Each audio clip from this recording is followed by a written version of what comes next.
We need to get serious about ourselves. We need to get serious about what life holds for us. Life is short, and you know this. Time doesn't wait for anyone. We're always up against time.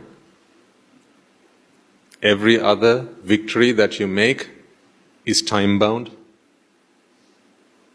There may be someone in this room who's the richest person under this roof in this room, but it's a function of time. Yes or no? Why do I say it is a function of time? Because time will beat you.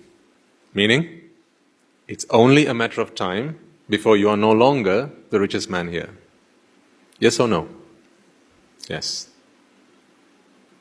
What if you're the prettiest person here? What if you're the most handsome person here? Maybe if your looks is what brings you happiness, and you like to be the best looking person around, in your group, in your community, who's going to beat you? Time's going to beat you. If ever you compete with time, you will always be defeated. Here's the truth. You're always competing against time. In every pursuit in life, you're always competing against time. If you want to be at the top of your game, you always have to go to compete with time, but time always wins. Time remains, we die. So therefore, time always won. We always died. In other words, every victory that we have ever achieved, time has always taken it back from you. Disagree with me if you can, ladies and gentlemen, but give me fact. This is why I want you to aspire to a greater victory than something that time can ever take away from you. Unless you do that, you're not making meaning out of life. I'm going to show you that today with a few examples. It really almost brings a tear to my eye. Gladly, my teachers have helped me and the Dhamma has helped me so that I can't remember the last time I shed a tear. But it almost brings a tear to my eye to see how much people toil day and night pursuing a happiness that is never theirs and that never will be theirs. I will prove that to you today.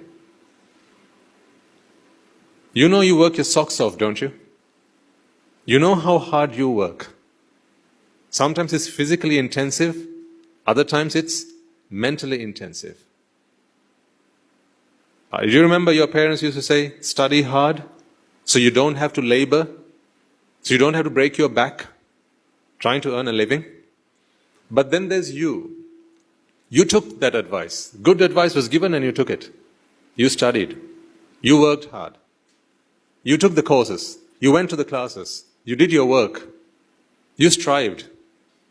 And then today you don't have to work hard physically.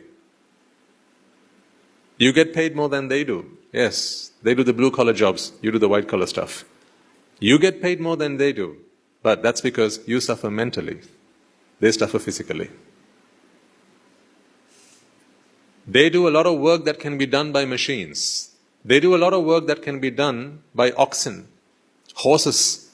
Donkeys can do some of those work, some of the work that they do. Machines can do some of the work they do. But most of the work that you do, yet machines are unable to. But they're bringing artificial intelligence. It's coming around very soon.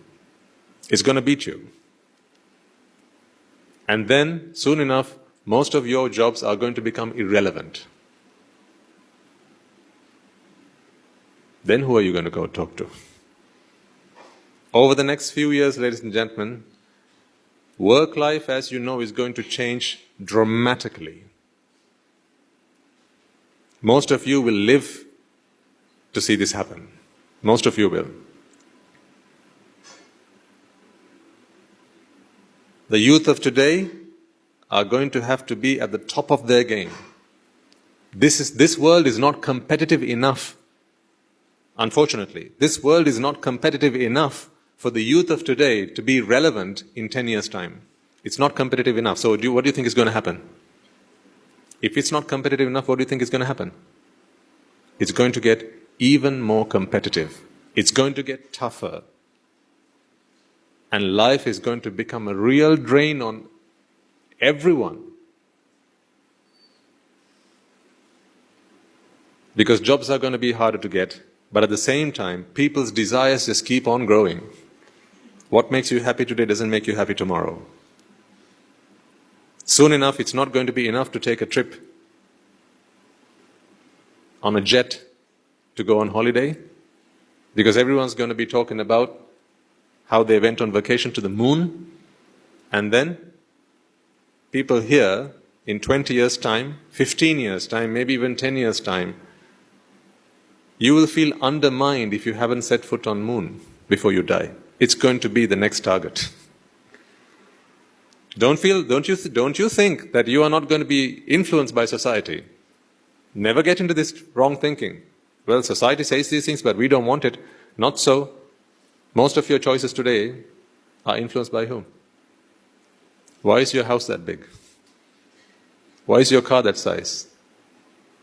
Who decided the places you go to travel?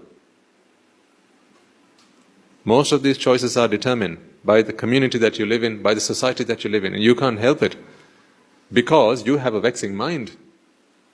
And once the mind vexes, the mind knows no other truth, no other solace than to seek relief from vexation. And the only way the mind knows to do that, unless you're equipped with the Dhamma, is to go after the object of your vexation. That is why we are here to learn an alternative, to free ourselves from those vexations. I tell you, ladies and gentlemen, and I speak to you from the bottom of my heart, this is going to happen to everyone out there. Over the next 50 years, life is going to get incredibly difficult.